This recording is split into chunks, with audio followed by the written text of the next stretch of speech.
Medh Tithi, the foremost expounder of Dharma Shastra during this period, says that king's authority was derived both from the Dharma Shastra, including the Vedas, and from the Artha Shastra or the science of polity. His public duty or Raj Dharma was to be based on the Artha Shastra, that is, on the principle of politics. This really meant that politics and religion were in essence kept apart. Religion being essentially a personal duty of the king.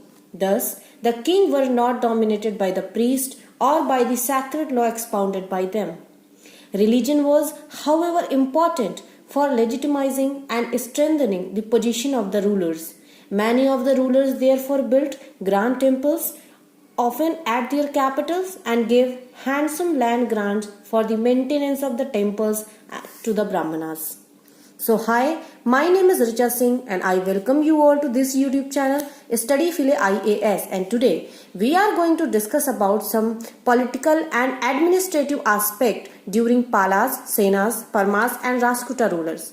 तो आज हम बात करने वाले हैं कि पाल और जो सेन और परमार और ये जो राष्ट्रकूटा रूलर्स हैं, इन रूलर्स के टाइम का पॉलिटी एंड एडमिनिस्ट्रेशन किस तरीके का था, किस तरीके की पॉलिटी थी, किस तरीके का एडमिनिस्ट्रेशन था, किस तरीके से राजा का काम चलता था।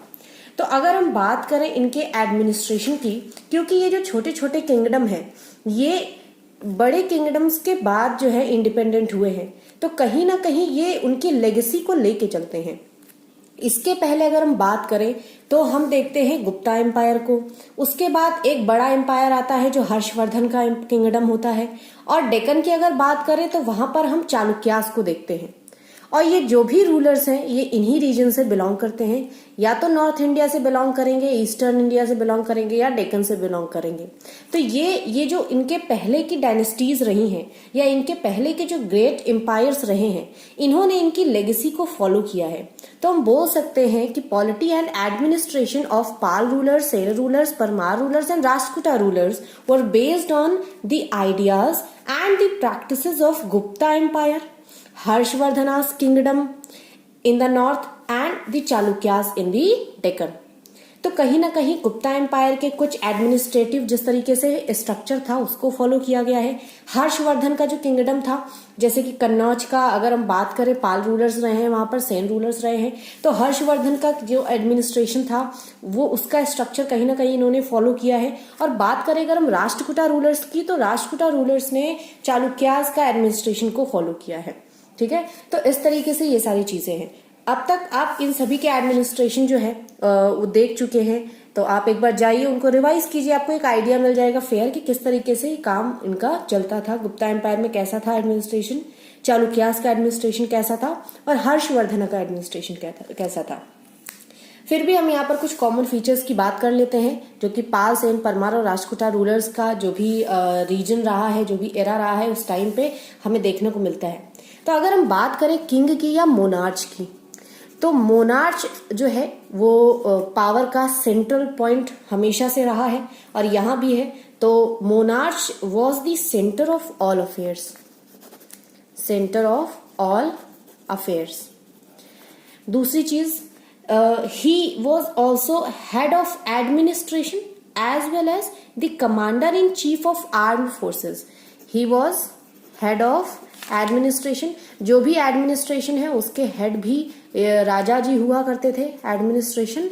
और जैसे कि हमारे यहाँ प्रेसिडेंट होते हैं कमांडर ऑफ ऑल 3 फोर्सेस, तो हेड जो होते हैं, तो उसी तरीके से मोनार्च जो हुआ करते थे, he was also commander in chief, commander in chief of armed forces. ठीक है, तो ये चीज है जो अब तक हम देखते चले आ रहे हैं। बेसिकली वही लेगेसी यहाँ पे भी कंटिन्यू हुई है, वही सेम स्ट्रक्चर में यहाँ पर भी देखने को मिलता है।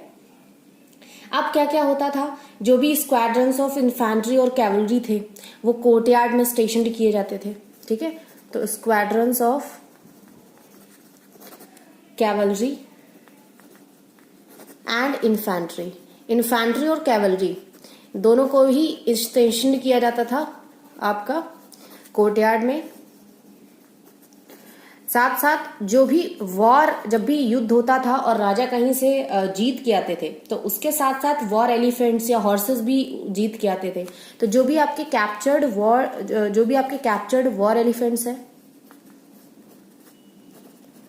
जो राजा जी जीत के आए हुए हैं युद्ध के बाद, तो captured war elephants and horses were paraded before him, उनको परेड करवाई जाती थी राजा के सामने, वर परेडेड बिफोर हिम। तो ये चीज है। नेक्स्ट अगर हम बात करें कि जो राजा का कोर्ट हुआ करता था, किंग का जो दरबार हुआ करता था, क्या वो केवल पॉलिटिकल अफेयर्स के लिए होता था या जस्टिस देने के लिए होता था? तो नहीं। Court was not only the centre of political affairs and justice, but it was also the centre for the cultural life as well. मतलब वहां की जो भी कल्चरल लाइफ थी, जैसे कि आपकी डांसिंग गर्ल्स हुए, स्किल्ड म्यूजिशियंस हुए, पोएट्स हुए, तो जो भी कुछ कल्चरल एस्पेक्ट हुआ करते थे, जो भी कल्चरल लाइफ थी, कोर्ट्स उस कल्चरल लाइफ का भी सेंटर हुआ करता था। काफी सारे कल्चरल फंक्शंस जो हैं वो कोर्ट्स में ही परफॉर्म किए जाते थे। तो आप बोल सकते हैं कि courts were not only the center of political affairs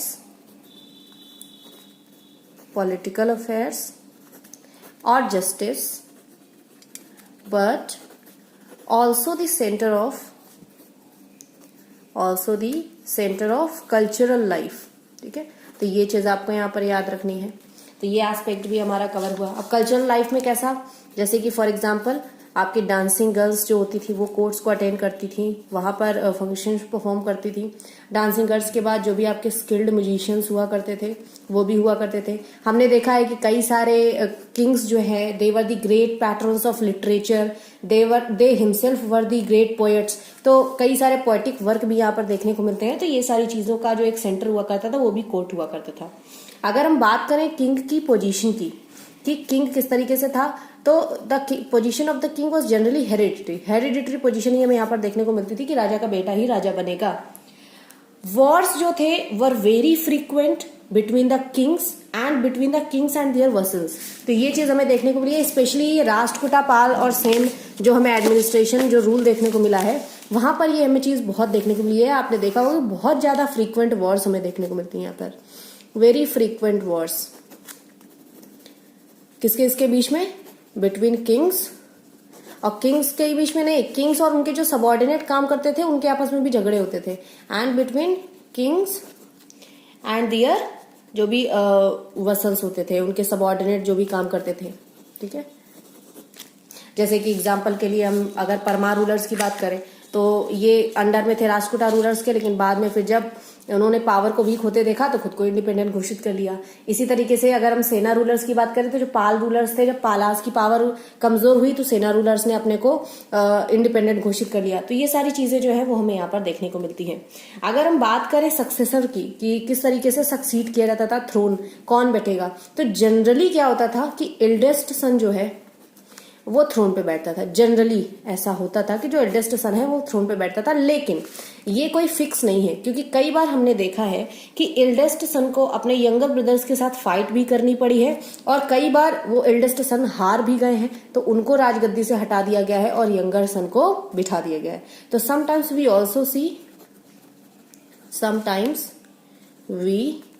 also see fight between elder brother या एल्डेस्ट एंड यंगर ब्रदर। ठीक है, तो इस तरीके की चीजें भी हमें देखने को मिली। कोई ऐसा फिक्स नहीं था कि एल्डर ब्रदर ही बनेगा। कभी कभी हमें फाइट भी देखने को मिली है कि कौन खुद को ज्यादा बेस्ट प्रूफ करता है, जो जीत जाता था उसी को राज दे दिया जाता था।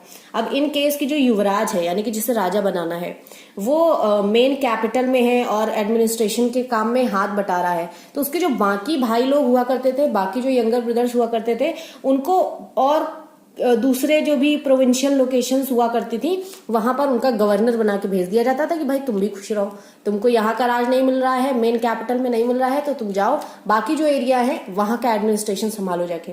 तो इस तरीके की चीजें जो है हमें देखने को मिली। अगर बात करें किंग के कैबिनेट जैसे होता है इस समय, जो प्राइम मिनिस्टर को हेल्प करता है, सजेशन देता है, वैसे भी किंग्स का भी अपना एक कैबिनेट हुआ करता था। तो किंग्स जो हुआ करते थे, he was advised by ministers.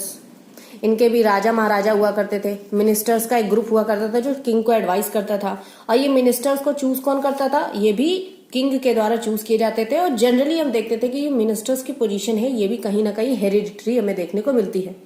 तो ये कहीं ना कहीं किंग की पावर को भी थोड़ा सा वीक कर रहे हैं कि ये हेरिडिटरी कहीं अक्सर हमें हेरिडिटरी पोजीशन है कि मिनिस्टर में अगर फादर है तो फादर के बाद फिर उनका बेटा बनेगा मिनिस्टर, फिर उनका बेटा बनेगा। तो इस तरीके से कहीं ना कहीं हमें किंग की पावर जो है उसमें हल्का सा ऐसा कमी देखने को मिलती है कि वो अपनी तरफ से फ्री हैंड जो है मिनिस्टर्स को चूज नहीं कर पा रहा है एक टाइम के बाद। अगर हम बात करें कुछ एपिग्राफिक या लिटरेरी रिकॉर्ड्स की, तो it appears that in almost every kingdom there was a minister of correspondence which included foreign affairs minister, a revenue minister, a treasurer, a chief of armed forces, chief justice and पुरोहित। जैसे आज होता है, और आज हमारे यहाँ भी अगर हम बात करें, हमारे जो भी डेमोक्रेटिक सिस्टम है हमारे पास भी फॉरेन अफेयर मिनिस्टर होते हैं, रेवेन्यू मिनिस्टर होते हैं, ट्रेजरार होते हैं, चीफ ऑफ आर्म्ड फोर्सेस होते हैं, चीफ जस्टिस होते हैं। इसी तरीके से वहां पर भी हुआ करते थे। और एक पोजीशन यहाँ पर देखने को मिलेगी कि राज पुरोहित, जो राजा के यहाँ पूजा पाठ करते थे, पंडित वगैरह, तो राज पुरोहित जो होते थे उनकी पोजीशन एक जो है वो भी हमें यहाँ पर देखने को मिलती है। अगर हम बात करें कि आर्मी की क्या पोजीशन थी, तो हमने पाल रूलर्स की भी बात करी है, बाकी सारी की रूलर्स की भी बात करी है। तो जनरली हमने देखा है कि all empires had a large and well organized infantry. All empires had a large and well organized infantry. काफी वेल ऑर्गेनाइज्ड इन्फेंट्री हमें देखने को मिलती है, कैवलरी हमें देखने को मिलती है, घुड़सवार हमें देखने को मिलते हैं, and large number of elephants. एक राजा की पावर को बढ़ाने में सबसे ज्यादा जो योगदान जो हमें देखने को मिलता है वो एलिफेंट्स का देखने को मिलता है। उस समय एलिफेंट्स जो है वो पावर का, स्ट्रेंथ का बहुत बड़ा प्रतीक है। तो जो भी अगर किसी भी राजा के पास सबसे ज्यादा एलिफेंट्स होते थे उसको सबसे ज्यादा पावरफुल माना जाता था। फॉर एग्जाम्पल अगर हम बात करें पाल किंग की, पाला जो रूलर्स हुआ करते थे पाला किंग की, तो पाला किंग्स जो थे उनके पास लार्जेस्ट नंबर ऑफ एलिफेंट्स थे, लार्जेस्ट नंबर ऑफ एलिफेंट्स। अब अगर बात करें हम राष्ट्रकूटा रूलर्स की, तो राष्ट्रकूटा जो रूलर्स थे उनका क्या था कंट्रीब्यूशन, तो उन्होंने क्या किया था, उन्होंने काफी लार्ज नंबर ऑफ फोर्ट्स बनाए हुए थे, लार्ज नंबर ऑफ फोर्ट्स। ठीक है, तो ये इनके कुछ फीचर्स हैं। अब यहां तक कि जो पाला किंग्स थे ऐसा माना जाता था इनकी खुद की नेवी थी, दियर ओन नेवी, ऐसा अजम्पशन किया जा रहा है। जिस तरीके से उनका साउथ ईस्ट एशिया के साथ इनके जो कॉन्टेक्ट्स थे, जो आपकी डायनेस्टी थी वहां की, वहां से जो एम्बेसीज हैं, तो इससे माना जाता है कि पाला किंग जो है काफी सारी चीजें एक्सपोर्ट इंपोर्ट होती थी, तो उनकी खुद की अपनी नेवी थी। अब अगर बात करें इनकी टेरिटरीज की, तो जैसे कि अब तक हम देखते आ रहे हैं मेन जो होता है प्रोविंसेस, ठीक है, प्रोविंसेस उनको बोलते थे भुक्ति। ठीक है, मतलब कि जो भी एम्पायर है, सबसे पहले तो पूरा एम्पायर होगा, एम्पायर अलग अलग प्रोविंसेस में डिवाइड होगा जिनको बोलते हैं भुक्ति। अब इनको भुक्ति पे जो कंट्रोल करेगा ऑफिसर उसको बोलते हैं उपरिका। ये provinces will be further divided into mandal, और मंडल बोले या इनको विषया बोले, तो इस पे जो ऑफिसर होता था उसको बोलते थे विषयापति। और ये जो विषया ये डिस्ट्रिक्ट होता था। ठीक है, तो ये प्रोविंसेस, सबसे पहले एम्पायर है, प्रोविंसेस में डिवाइड हुआ, प्रोविंसेस फर्दर डिस्ट्रिक्ट में डिवाइड हुई। डिस्ट्रिक्ट के बाद फिर आपका टाउन्स एंड विलेजेस आ जाते हैं। तो villages were the basic unit of administration, villages were the basic unit of administration. ठीक, अब यहां पर अगर बात करें हम लॉ एंड ऑर्डर की, तो लॉ एंड ऑर्डर को मेंटेन करने के लिए काफी फेमस कोतवाल या कोतवाली नाम आपने बहुत ज्यादा सुना होगा। तो ये एक पोजीशन थी जो लॉ एंड ऑर्डर को मेंटेन करती थी। ठीक है, तो इनके जो ऑफिसर थे जो लॉ एंड ऑर्डर को मेंटेन करते थे उनको या तो बोला जाता था कोष्ठपाल या उनको कोतवाल के नाम से भी जाना जाता था। ठीक है, अब एक दूसरी चीज जो हमारे दिमाग में रखने वाली है, that is the relationship of state and religion during the time of many of the rulers. ठीक है, तो जो भी रूलर्स रहे हैं उसमें हम रिलेशनशिप कैसे देखते हैं एक स्टेट और उसके रिलीजन के बीच में। ठीक है, स्टेट एंड रिलीजन, ये रिलेशनशिप हमारे लिए बहुत इंपॉर्टेंट है, क्योंकि इसके पहले हमने देखा है कई सारा जो भी, चाहे गुप्ता एम्पायर की बात हो या उसके पहले मौर्य एम्पायर की बात हो, हम कई बार देखते हैं कि हमें पर्सिक्यूशन देखने को मिला है। ठीक है, किलिंग, मास किलिंग देखने को मिलती है। अगर मान लीजिए कोई राजा है जो आपका हिंदुइज्म को ज्यादा पैट्रोनाइज कर रहा है, ऑर्थोडॉक्स हिंदुइज्म को, तो उसने जैन्स या बुद्धिस्ट मॉन्क्स की मास किलिंग करवाई, या जो बुद्धिस्ट को बिलोंग कर रहा है उसने हिंदूज की मास किलिंग करवाई। तो इस तरीके की मास किलिंग हम इसके पहले के जो भी एम्पायर्स थे वहां पर देखते हैं। लेकिन यहाँ का सिनेरियो थोड़ा सा अलग है। अलग इसलिए है क्योंकि हम देखते हैं many of the rulers of that time were devout followers of Shiva and Vishnu, as well as they were also followed the teachings of Buddhism and Jainism। तो हम देखते हैं कि ये विष्णु के भी हमें फॉलोअर्स देखने को मिलते हैं। कुछ राजा जो है वो शिव के भी फॉलोअर्स हैं। बुद्धिज्म की टीचिंग्स को भी इन्होंने उतने ही ज्यादा रिस्पेक्ट के साथ फॉलो किया है और जैनिज्म की टीचिंग्स को भी फॉलो किया है। तो हम देखते हैं यहाँ पर राजा जो अब हमें देखने को मिल रहे हैं, जैसे कि पाल सेन रूलर्स हुए या राष्ट्रकूटा रूलर्स हुए, तो ये जो रूलर्स हैं ये हर फेथ जो है, हर फेथ के प्रति इनका विश्वास है, हर फेथ को ये रिस्पेक्ट करते हुए हमें यहाँ पर दिखाई पड़ेंगे।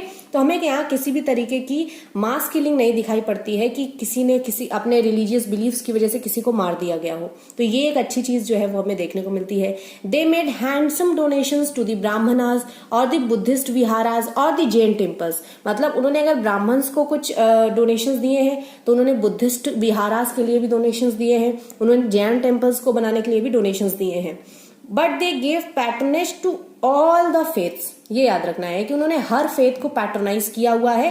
And did not persecute anyone of his और हर रिलीजियस बिलीफ। किसी की अपने खुद के पर्सनल रिलीजियस बिलीफ्स की वजह से उसका परसिक्यूशन जो है वो हमें देखने को नहीं मिला है। Even Muslims were also allowed to preach their teachings. मतलब मुस्लिम्स भी अलाउड थे उस समय कि वो अपनी टीचिंग्स को प्रीच कर सकते हैं। ठीक है, तो ये जो भी डिस्कशन था इनका पार्टी एडमिनिस्ट्रेशन का यही था। वो सारी चीजें ऑलरेडी जो गुप्ता और वो एम्पायर में हम डिस्कस कर चुके हैं, वही सेम एडमिनिस्ट्रेशन है। ये कुछ इंपॉर्टेंट पॉइंट्स थे जो डिस्कस करना जरूरी था। आई होप कि ये चीजें आपको अच्छे से समझ में आ गई हैं। जो नेक्स्ट टॉपिक है हमारा, उसमें हम डिस्कस करेंगे होयसाला रूलर्स के बारे में, उनका एडमिनिस्ट्रेशन कैसा था, उनके राजा क्या थे, किस तरीके की उनकी हिस्ट्री रही है, वो सारी चीजें। तो आज के लिए इतना ही। अगर आपको ये चीजें अच्छी आ रही हैं, आपको फायदा कर रही हैं, तो प्लीज शेयर कीजिए, ज्यादा से ज्यादा शेयर कीजिए, सब्सक्राइब कीजिए, लाइक कीजिए। जो भी आपका फीडबैक है प्लीज कमेंट सेक्शन में मेंशन कीजिए। मुझे भी मोटिवेशन मिलता है, समझ में आता है कि जो भी चीजें या मेहनत मैं कर रही हूँ वो राइट डायरेक्शन में जा रही है या नहीं जा रही है। ठीक है, तो अगर आपको अच्छा लगा हो please share it, subscribe it, please press the bell icon ताकि आपको नोटिफिकेशन मिलता रहे। Thanks a lot, thanks for watching, bye bye.